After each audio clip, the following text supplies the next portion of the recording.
Chat GPT versus Gemini AI. எனக்கு இப்போதான் புதுசாக கல்யாணம் ஆயிருக்கு. புருஷ பொண்டாட்டிக்குள்ள சண்டை வராமல் இருக்க 3 முக்கியமான டிப்ஸ் சொல்லு. நிச்சயமாக புதுசா கல்யாணமான தம்பதிகளுக்கு இடையே சண்டை வராம இருக்க சில டிப்ஸ் சொல்றேன். முதல்ல ஒருத்தர் பேசுறதுக்கு நிறைய நேரம் ஒதுக்குங்க. ரெண்டாவது, ஒருத்தர் என்ன நினைக்கிறாங்கன்னு தெரிஞ்சு நடந்துக்க பாருங்க. முக்கியமா விட்டு கொடுத்து போங்க. இது சின்ன விஷயமா இருந்தாலும் சண்டையை தவிர்க்க உதவும். இந்த 3 புது வாழ்க்கைய சந்தோஷமா ஆரம்பிக்க உதவும். உங்களுக்கு வேற ஏதாவது தெரிஞ்சுக்கணுமா? காமெடியாக சொல்லணுமே.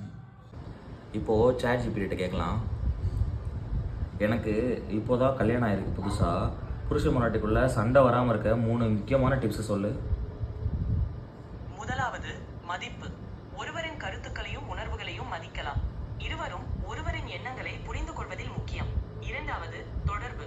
மனமுடைந்து பேசுவது, உங்கள் உணர்வுகளை பகிர்ந்து கொள்வது உறவை வலுப்படுத்தும். மூன்றாவது, தூய்மை. சிறிய விஷயங்களில் சண்டை விடாமல் பெரிய நோக்கங்களை நினைவில் வைத்துக் கொள்ளுங்கள். சாட் ஜிபிடியா ஜெமினி ஏஐயா, ரெண்டில் எது நல்லா இருந்துச்சுன்னு கீழே கமெண்ட்டில் சொல்லுங்கள். என்னை பொறுத்த வரைக்கும் ஜெமினி ஏஐ தான் நல்லா இருந்துச்சு. நல்லா தெளிவாக சொல்லிச்சு, சுருக்கமாக சொல்லிச்சு. வார்த்தைகளும் நல்லா பிரயோகமாக இருந்துச்சு. ஆனால் சாட் ஜிபிடியில் வார்த்தைகள் அந்தளவுக்கு நல்லா இல்லை. கூகுள் எப்போவுமே மாசு தான்.